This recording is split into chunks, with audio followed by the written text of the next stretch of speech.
Assalamualaikum warahmatullahi wabarakatuh. Well guys, first of all, I would like to say thanks to Allah Subhanahu wa Ta'ala because still give us chance and healthy today so we can meet in this class using YouTube, right? Ya, meskipun belajarnya dengan menggunakan YouTube, alhamdulillah kita tetap masih bisa belajar ya. So how are you today? Ya, I do hope that all of you are always in good conditions ya. Oke, sebelum kita mulai belajar, Mem akan mengingatkan kembali tentang protokes, yaitu protokol kesehatan. Mari kita mentaati protokes ini agar terhindar dari COVID-19. Yang pertama, menggunakan masker ya. Kemudian rajin mencuci tangan. Dan yang berikutnya, menjaga jarak. Mari kita jadikan ini sebagai kebiasaan baik baru kita untuk menghindarkan diri dari penyakit ya, maupun dari COVID-19. Baik, sebelum belajar ada baiknya kita berdoa terlebih dahulu. Mari kita berdoa bersama-sama. Bismillahirrahmanirrahim. Rabbi zidni ilma warzuqni fahma. Amin ya rabbal alamin. Semoga dengan berdoa ini kita akan dimudahkan untuk belajar ya, dibukakan hati dan pikiran untuk belajar dengan lebih cepat. Oke, hari ini kita akan mempelajari tentang noun, verb, and adjective. 3 komponen ini penting sekali untuk kita pahami sebelum kita belajar bahasa Inggris lebih jauh, supaya kita bisa mudah mengerti, mudah memahami kalimat ya, mudah menggunakan bahasa Inggris ke depannya, dan bisa mencerna pelajaran kita dengan mudah tentunya. Yang pertama itu noun atau kata benda, kemudian verb atau kata kerja, dan berikutnya adalah adjektif atau kata sifat. Ya, secara umum dalam bahasa Indonesia kita sudah sering ya mendengar tentang kata benda, kata kerja, maupun kata sifat. Kata benda itu misalnya benda-benda di sekitar kita ya, ada buku misalnya, pensil, pena. Kalau kata kerja yang menunjukkan aktivitas misalnya bernyanyi, bermain, melukis, makan, masak, dan lain-lain. Kalau adjektif itu kata sifat. Misalnya warna merah, putih ya, bentuk, dan lain-lain itu kata sifat. Oke, kita bahas satu dulu ya, noun. Ya, noun is a word refers to thing. Jadi noun ini merujuk ke benda. Nah, noun ini sendiri bisa terbagi menjadi 2 ya, ada countable dan kemudian ada uncountable.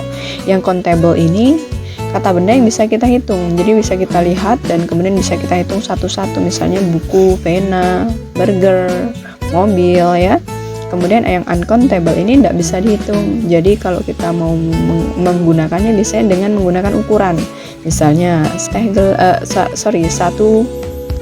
cup of coffee, misalnya 1 cangkir kopi, a glass of water, segelas air, dan lain-lain.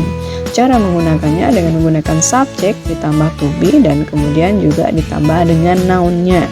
Ya, subjek itu I, you, we, they, she, he, it, dan lain-lain. To be itu ada am, are, is ya. Ini dia caranya. Kita lihat dulu contohnya. It is a cat.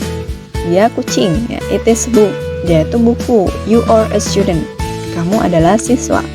She is a dentist. Dia dokter gigi. He is a painter. Dia pelukis. Nah, yang warna putih ini disebut dengan subjek, yang bagian biru disebut dengan to be, dan kemudian yang warna merah itu noun-nya ya, kata bendanya. Nah, di bagian bawah itu ada that is a car, ada this is a cup of tea ya.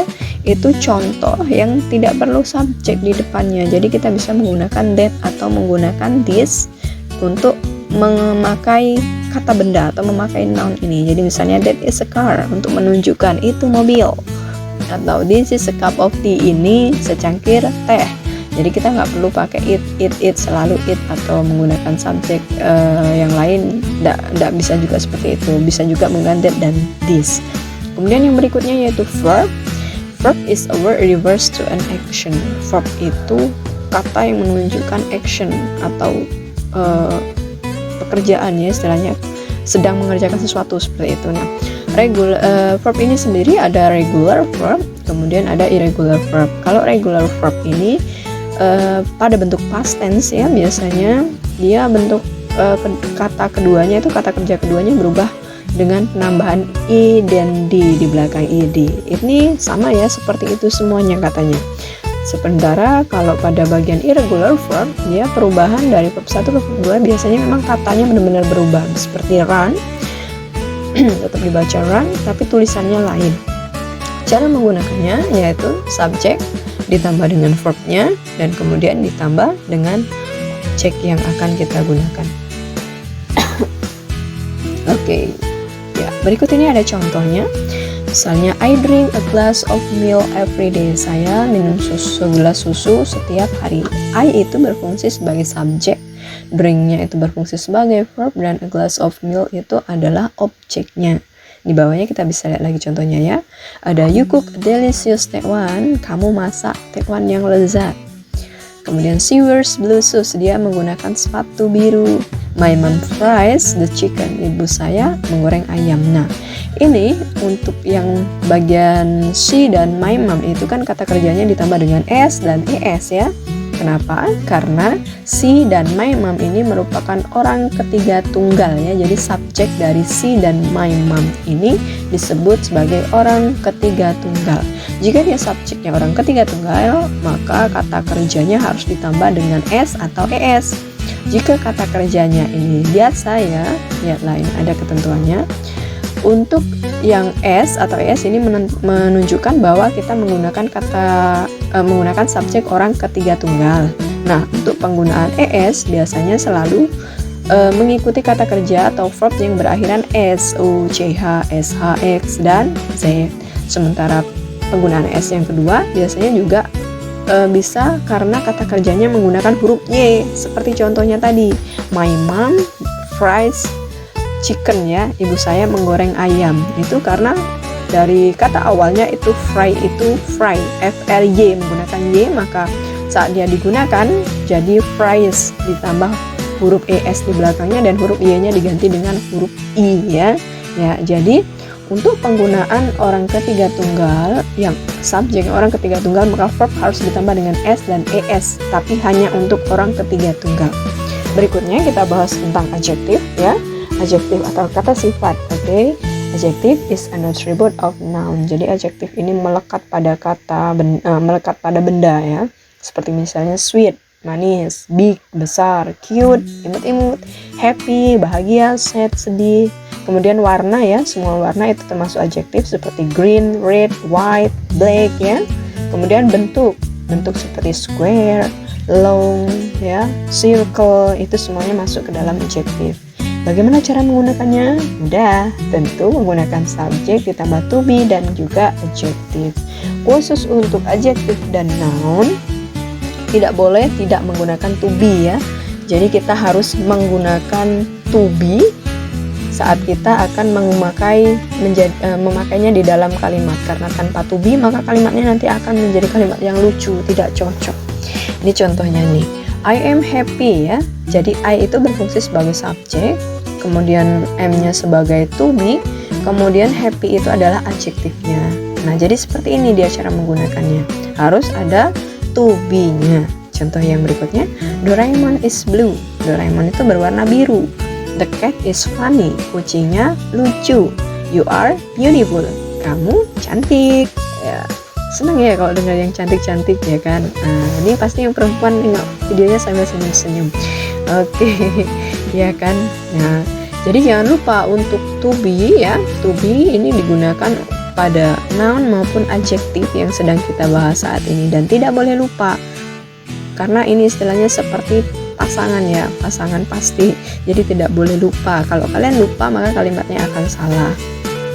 Untuk menggunakan noun maupun adjektif harus menggunakan to be dan harus sesuai to be-nya. Oke, so any questions so far? Ada pertanyaan dari penjelasannya? Jika ada pertanyaan boleh tuliskan di kolom bawah ya, yang tempat menulis pesan itu boleh ya, di sini di YouTube maksudnya, atau boleh juga chat via WhatsApp, boleh juga.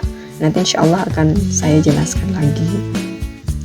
Dan untuk tugas ya, mudah saja, saya tidak mau tugas yang sulit-sulit ya. Oke, ada 2 soal ya.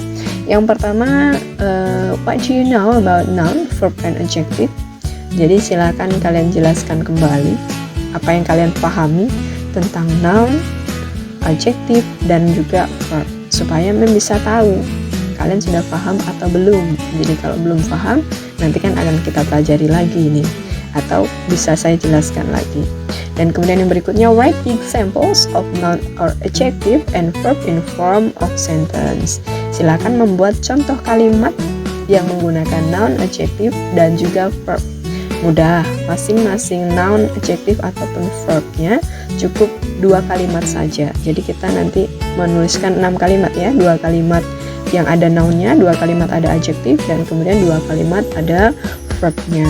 Jangan lupa tugasnya dikerjakan, nanti dikirim ke WhatsApp-nya. Okay, I think that's all for this time being. I'm so sorry for so many mistakes and weaknesses from me. Finally, see you next time in another class. Wassalamualaikum warahmatullahi wabarakatuh. Thank you so much and goodbye. See you next time.